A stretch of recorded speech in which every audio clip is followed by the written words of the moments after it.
CCTV short news നിങ്ങൾക്കായി സമർപ്പിക്കുന്നത് power guard solar system Koonamuchi. നമസ്കാരം, CCTV ഷോർട്ട് ന്യൂസിലേക്ക് സ്വാഗതം. നടിയെ ആക്രമിച്ച കേസിൽ 8ാം പ്രതിയായ നടൻ ദിലീപിനെ വെറുതെ വിട്ടു. കേസിലെ 1ാം പ്രതിയായ പൾസർ സുനിയടക്കമുള്ളവർ കുറ്റക്കാരെന്ന് കോടതി കണ്ടെത്തി. ക്രിമിനൽ ഗൂഢാലോചന തെളിയിക്കാൻ പ്രോസിക്യൂഷന് സാധിച്ചില്ലെന്ന് കാട്ടിയാണ് ദിലീപിനെ കോടതി വെറുതെ വിട്ടത്. രാഷ്ട്രീയാവേശം അലതല്ലിയ പ്രചരണത്തിനൊടുവിൽ തെക്കൻ മധ്യകേരളത്തിൽ ഇന്ന് നിശബ്ദ പ്രചാരണം.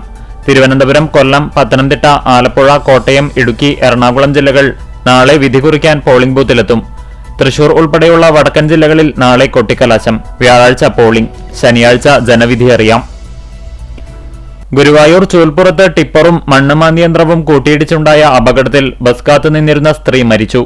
പുത്തമ്പള്ളി പാലഞ്ചേരി റോഡിൽ തേർലി രഘുവിന്റെ ഭാര്യ 56 വയസ്സുള്ള ഗിരിജയാണ് മരിച്ചത്. ഇവരുടെ കൂടെയുണ്ടായിരുന്ന സ്ത്രീ തലനാരിഴയ്ക്ക് രക്ഷപ്പെട്ടു. ഇടിയുടെ ആഘാതത്തിൽ വട്ടം തിരിഞ്ഞ മണ്ണുമാന്തിയന്ത്രത്തിന്റെ പിറകിലെ കൈ ഗിരിജയെ തട്ടിത്തെറിപ്പിക്കുകയായിരുന്നു. കുന്നംകുളം കിഴൂർ കാർത്യായനി ദേവി ക്ഷേത്രത്തിലെ മോഷണം. ഫോറൻസിക് സംഘം സ്ഥലത്തെത്തി തെളിവുകൾ ശേഖരിച്ചു. കവർച്ചയിൽ പോലീസ് അന്വേഷണം ഊർജിതം. LDF എരുമപ്പെട്ടി പഞ്ചായത്ത് കമ്മിറ്റിയുടെ നേതൃത്വത്തിൽ തെരഞ്ഞെടുപ്പ് റാലിയും പൊതുസമ്മേളനവും നടത്തി. UDF കടവലൂർ പഞ്ചായത്ത് കമ്മിറ്റി തെരഞ്ഞെടുപ്പ് പൊതുയോഗം യൂത്ത് കോൺഗ്രസ് സംസ്ഥാന പ്രസിഡന്റ് OJ ജനീഷ് ഉദ്ഘാടനം ചെയ്തു. BJP പുന്നയൂർ പഞ്ചായത്ത് കൺവെൻഷനും സ്ഥാനാർത്ഥി സംഗമവും നോർത്ത് ജില്ലാ പ്രസിഡന്റ് അഡ്വക്കേറ്റ് നിവേദിത സുബ്രഹ്മണ്യൻ ഉദ്ഘാടനം ചെയ്തു. കൂനമുച്ചി സെന്റ് ഫ്രാൻസിസ് സേവിയേഴ്സ് ഇടവക ദേവാലയത്തിലെ ഊട്ടുതിരുനാൾ ഭക്തിനിർഭരമായി ആഘോഷിച്ചു. കണ്ടാണശ്ശേരി അക്ഷയ കലാകായിക വേദിയുടെ നേതൃത്വത്തിൽ സൗജന്യ നേത്രപരിശോധന ക്യാമ്പ് നടത്തി. ചിറമനങ്ങാട് ശ്രീ കുന്നമ്പത്തുകാവ് ഭഗവതി ക്ഷേത്രത്തിൽ ദേശവിളക്ക് ഭക്തിസാന്ദ്രമായി.